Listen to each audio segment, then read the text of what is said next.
Assalamualaikum warahmatullahi wabarakatuh. Kami dari kelompok 10 dalam video ini kami akan menjelaskan materi mengenai proses pengadaan bahan pustaka yang non-cetak atau non-buku. Dalam materi ini ada beberapa topik yang akan kami bahas. Yang pertama adalah menjelaskan kembali bagaimana sebenarnya definisi dari pengadaan bahan pustaka atau akuisisi. Kemudian yang kedua yaitu mengenai proses pengadaan bahan pustaka secara garis besar. Kemudian yang ketiga adalah menjelaskan bagaimana proses atau rangkaian kegiatan untuk proses pengadaan bahan pustaka non-cetak atau non-buku.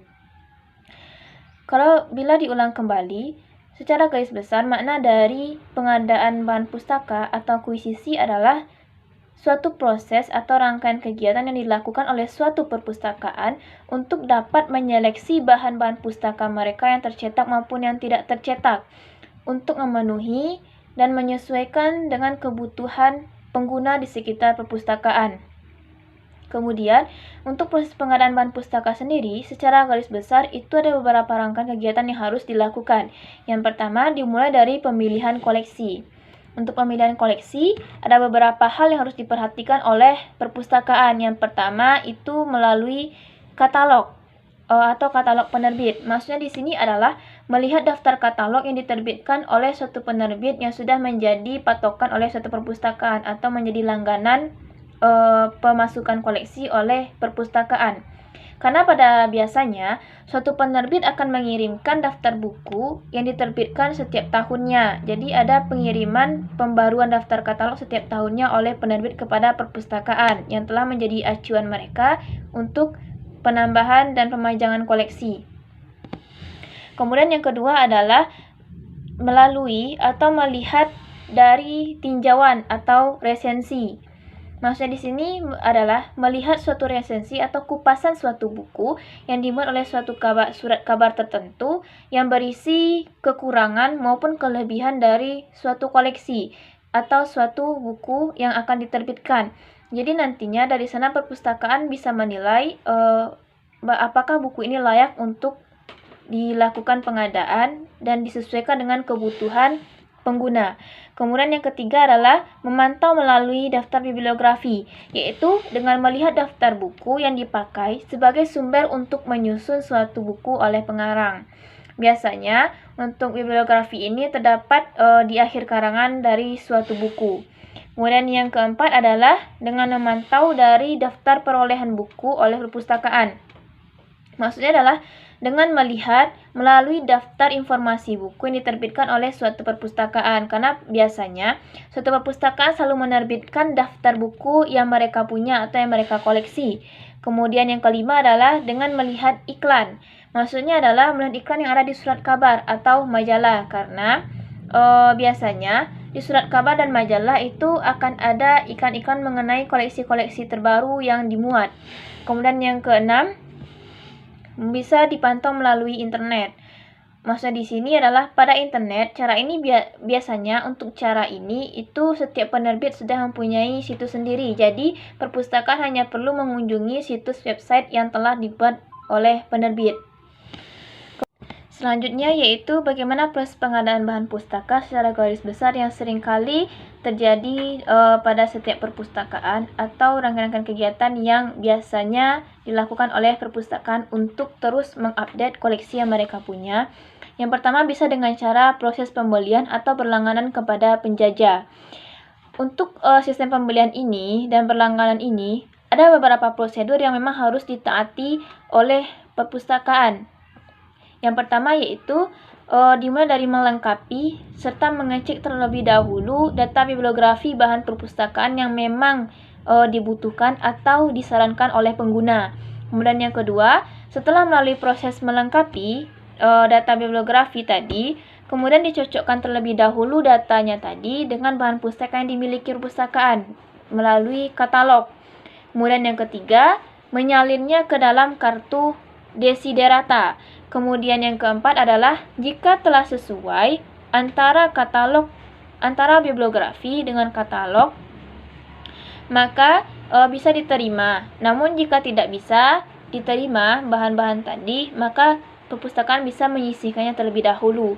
Kemudian yang kelima adalah membuat daftar pesanan. Jadi perpustakaan membuat daftar pesanan yang dapat dibuat berapa rangkap itu sesuai dengan kebutuhan dan telah disesuaikan dengan pengguna. Kemudian yang keenam adalah membuat daftar pesanan yang akan dikirim, dan yang ketujuh adalah membuat arsip dari daftar pesanan tadi. Selanjutnya yaitu proses pengadaan bisa dilakukan dengan cara pengadaan melalui hadiah.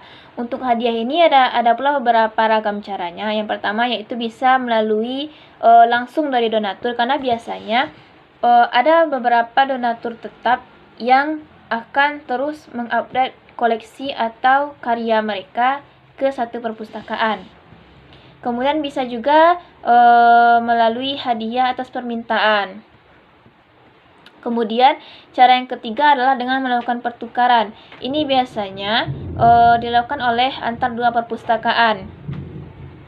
Untuk proses pengadaan bahan pustaka secara tukar-menukar ini dibutuhkan kesepakatan terlebih dahulu yang biasanya memiliki perbandingan 1:1.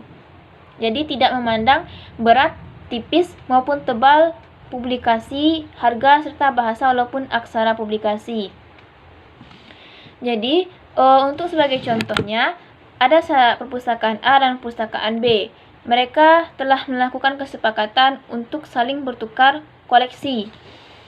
Kemudian untuk proses kegiatannya sendiri ada beberapa penyebab yang menjadi alasan suatu perpustakaan atau dua perpustakaan ini melakukan tukar-menukar bahan koleksi. Yang pertama, biasanya kegiatan ini terjadi karena perpustakaan tadi memiliki jumlah bahan pustaka yang tidak diperlukan lagi. Jadi bisa jadi perpustakaan A ini terlalu banyak koleksi mereka yang tidak sesuai target daya guna atau tidak memenuhi kapasitas pemanfaatan oleh pengguna. Kemudian biasanya mereka akan menyerahkan daftar bahan-bahan tadi yang telah terisikan tadi kepada perpustakaan B yang menjadi target kesepakatan tukar-menukar tadi. Kemudian dari perpustakaan B juga seperti itu, mereka akan menyisihkan terlebih dahulu bahan pustaka yang dirasa mereka tidak mencapai target daya guna, sedangkan di perpustakaan A itu dibutuhkan. Jadi mereka saling menukar di sana.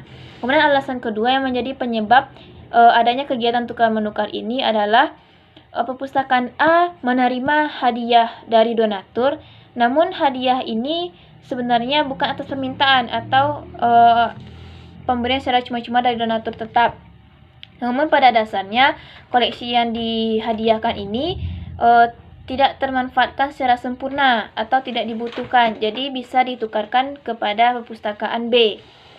Kemudian alasan yang ketiga adalah ada beberapa kelebihan dalam bahan pustaka, namun pada perpustakaan B itu juga membutuhkan dan tidak dapat menemukan koleksi bahan tadi, maka bahan perpustakaan A bisa berbagi bahan koleksi dengan perpustakaan B. Kemudian yang keempat adalah bisa melalui keanggotaan atau organisasi. Karena pada dasarnya setiap lembaga perpustakaan itu mereka akan membuat satu pusat induk lembaga, dan di sana mereka akan mendirikan himpunan atau suatu organisasi, dan biasanya setiap informasi-informasi terbaru mengenai update koleksi bahan pustaka itu akan terlebih dahulu diterima oleh lembaga induk. Jadi untuk lembaga-lembaga terkait yang terhimpun di dalamnya itu bisa juga menjadi tangan pertama yang akan memperoleh updatean dari bahan terbaru tadi. Assalamualaikum warahmatullahi wabarakatuh. Baiklah, perkenalkan nama saya Indah Safitri dengan NIM 2130304021. Ingin melanjutkan materi yang telah dibacakan oleh rekan saya dengan pembahasan pengembangan bahan pustaka non-cetak.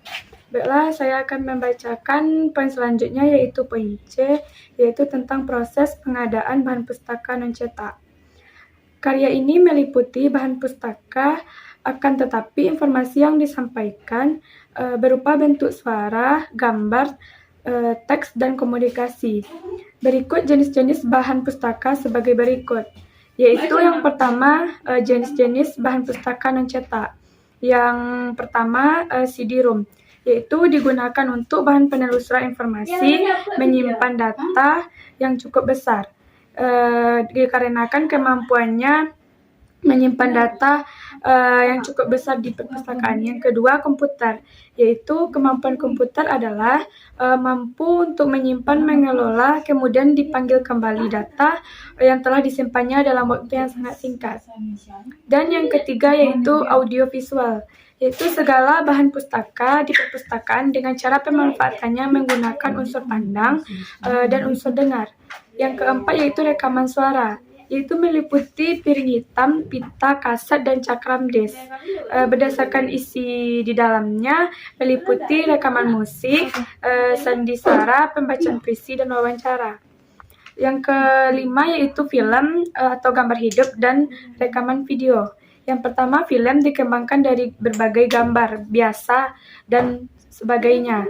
Yang kedua, rekaman video meliputi sebuah bentuk audio atau bentuk video.